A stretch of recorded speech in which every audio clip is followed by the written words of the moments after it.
Lord. Lord, now lettest thou thy servant depart in peace.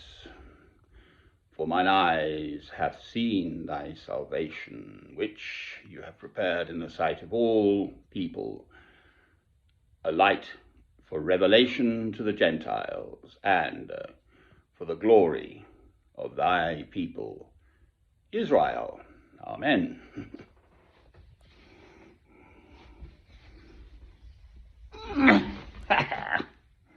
Now,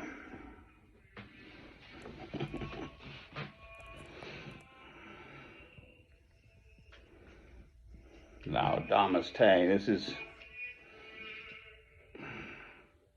Gregorian chant.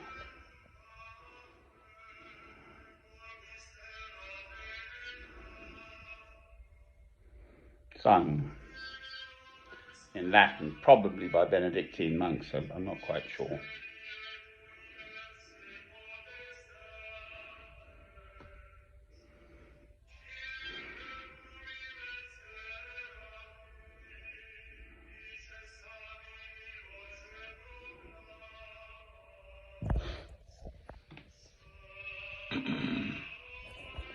It really is a lovely, peaceful spot, this one.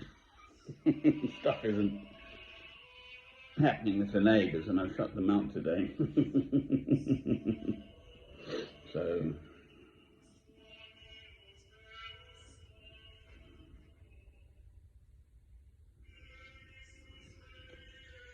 God seems to have kept me with my daily living circumstances more in the world than out of it.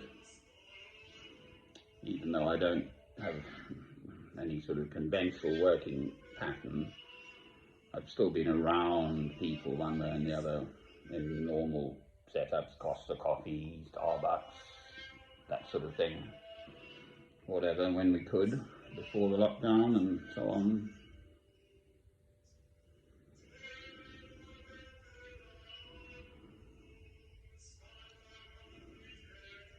It's a very appealing life, this monastic life, to me anyway. I mean, you know, the day is defined by prayers. The strict Benedictine rule, it says it somewhere in the Psalms, is you actually pray on 7 occasions formally each day.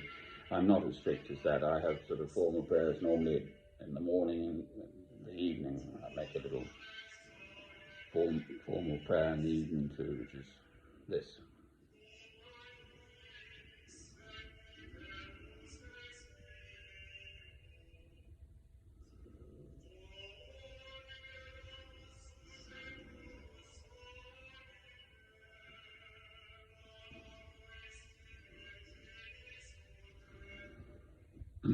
So the old world keeps on turning, and you, living a monastic life, actually develop into this very settled, spiritual, daily life of prayer. The Benedictines, I think I'm right,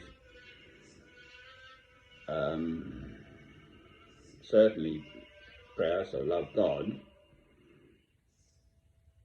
and then very often there will be associated with a Benedictine monastery a place of teaching, so from a school to a college, whatever, theological college or something, I don't know,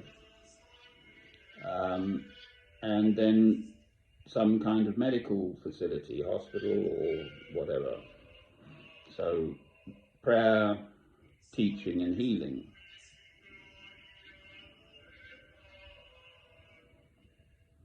Interspersed also, it's ora et labora, so ora, pray, and work. Labora is work. So there'll be, for instance, particularly I know of this, the development of vineyards, wine, owes a lot to Benedictine monks, because they have the continuity, they have the land and the learning and a succession of people capable of developing, cultivating, experimenting with nature to produce fine wine. They obviously have the drink, the Benedictine drink. The other one I listen to is Midnight Vigils, à la Grande Chartreuse, and of course they have that lovely green, very alcoholic, strong liqueur, which I think's got something like 130 herbs and flowers and various natural products in it from the mountains around where their main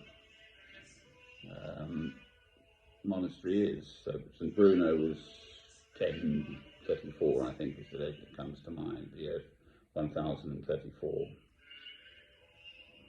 And it has huge appeal to me in many ways, but seemingly God anyway has kept me with one foot more or less in the real world. I've certainly experienced a little bit of the real world over the last week or two. Anyway, enough of that. Right, so we look back at the day, thank God for it, pray for a safe night. I mean, it's very much part of ordinary mainstream Christian worship. There's morning prayer and evening prayer, both within the Catholic, Roman Catholic and Protestant Church of England traditions. So there we are.